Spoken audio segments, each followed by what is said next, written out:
January 1968, northern Vietnam. It's wrapped in winter haze. Low clouds hang over jungle-covered hills and concrete airfields. The air is thick with moisture and smoke, the kind that dulls sound and hides movement. On American bases across South Vietnam, pilots prepare for another day of sorties. Engines start. Rotors spin. Radios crackle with routine orders. For years, American air power has ruled the sky. Jets scream overhead. Bombers strike from altitude. Helicopters move troops where roads cannot. The United States possesses the most advanced air force in human history. Speed, firepower, technology. And yet, on this day, something fundamental begins to break. Not because American pilots lack courage, not because aircraft stop flying, but because air power on its own proves unable to shape the war. Below what unfolds over the coming weeks will challenge assumptions built since World War II. It will force American commanders to confront a truth they had long resisted. Air superiority does not guarantee victory, and in Vietnam, that reality arrived suddenly. By the mid-1960s, American military doctrine was deeply shaped by the experience of World War II and Korea. In both conflicts, air power had played a decisive role. Strategic bombing had crippled industry. Close air support had broken enemy offensives. Air superiority had enabled freedom of movement on the ground. Vietnam seemed like a war where air power could do even more. The United States possessed overwhelming technological advantages. Supersonic jet fighters, long-range bombers, precision-guided munitions were emerging. Helicopters could lift infantry directly into combat zones. Surveillance aircraft could observe enemy movement. American leaders believed that sustained air pressure could wear down North Vietnam's will to fight. The strategy relied on gradual escalation. Bombing campaigns would signal resolve. Damage to infrastructure would limit enemy capability. Eventually, political concessions would follow. This belief shaped Operation Rolling Thunder, which began in 1965 and continued for years. Hundreds of thousands of sorties struck targets across North Vietnam. Bridges, roads, fuel depots, and industrial sites were hit repeatedly. Yet the enemy adapted. North Vietnam dispersed its industry. Supplies moved at night. Repair crews rebuilt roads within hours. Anti-aircraft guns multiplied. Surface-to-air missiles appeared, supplied by the Soviet Union.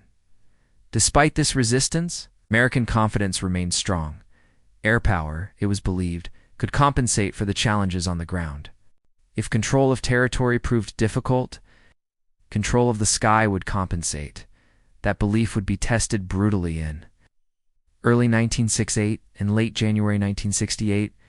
During the Vietnamese Lunar New Year, Tet Offensive forces launched coordinated attacks across South Vietnam. More than 100 cities, towns, and military installations were struck nearly simultaneously. Viet Cong units emerged from hiding.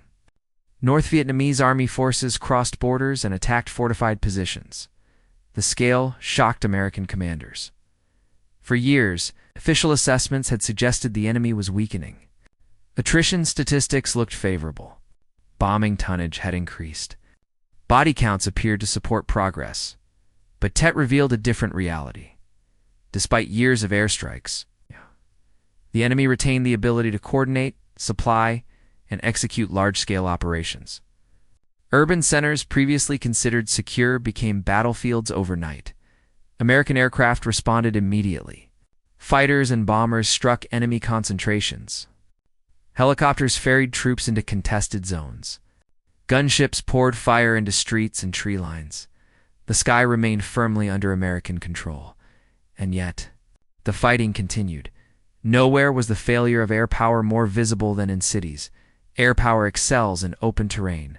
It devastates massed formations. It destroys fixed targets. But urban combat imposes severe limits. Civilians. Narrow streets. Fragile infrastructure. Political consequences. In cities like Hue, enemy forces embedded themselves among buildings and civilians. Targets were fleeting. Identifying friend from foe became nearly impossible from the air.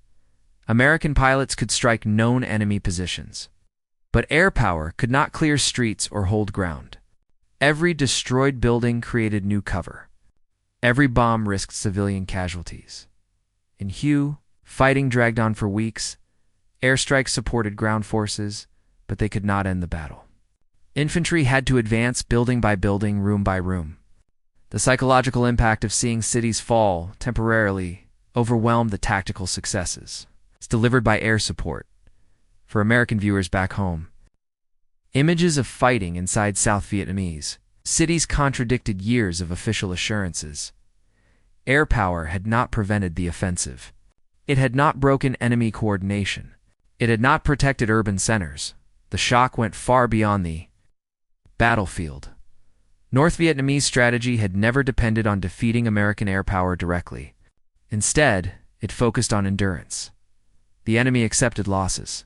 Units were expendable. Infrastructure could be rebuilt.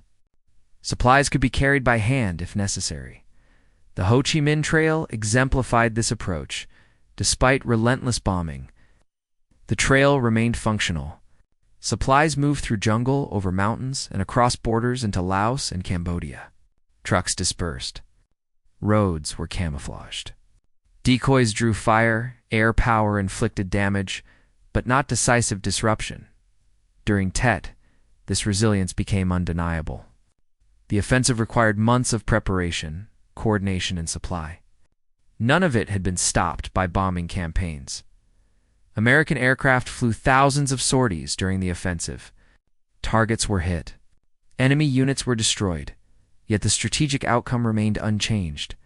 The enemy had demonstrated capability. The narrative of inevitable American progress collapsed, and air power could not rebuild it militarily. Tet was not a defeat in the traditional sense. Enemy forces suffered enormous casualties. Most attacks were repelled.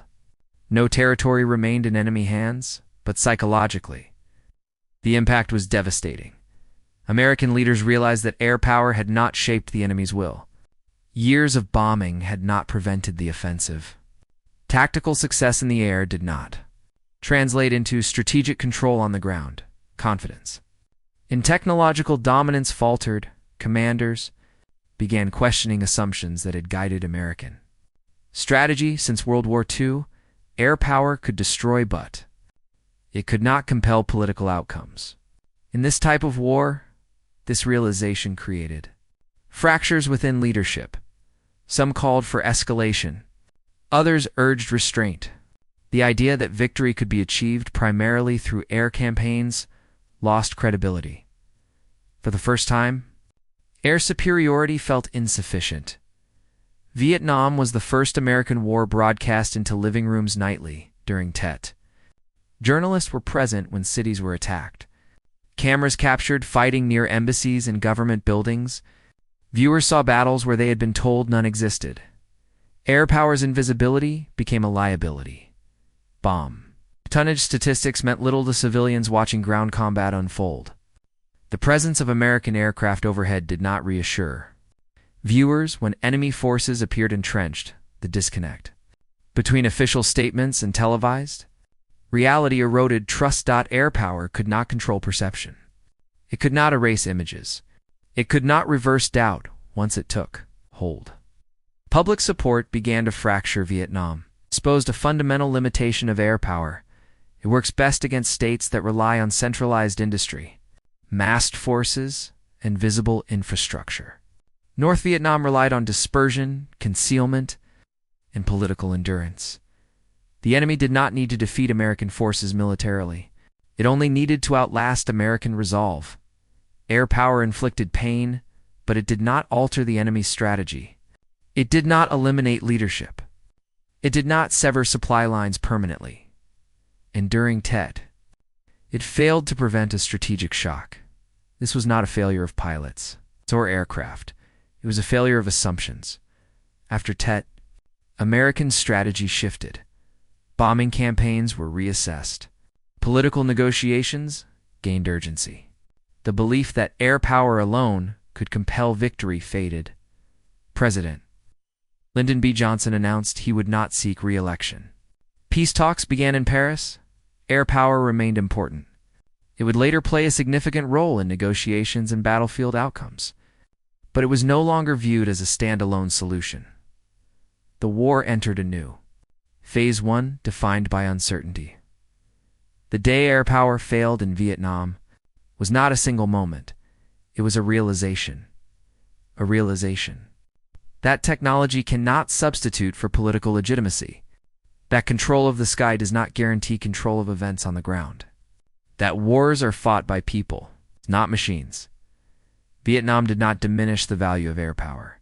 It redefined it. From that point forward, American military planners understood that air superiority is a tool, not a guarantee. It enables success, but it cannot create it alone. In Vietnam, the most powerful air force in history met an enemy who refused to be shaped by bombs. And in that refusal, the limits of air power became impossible to ignore.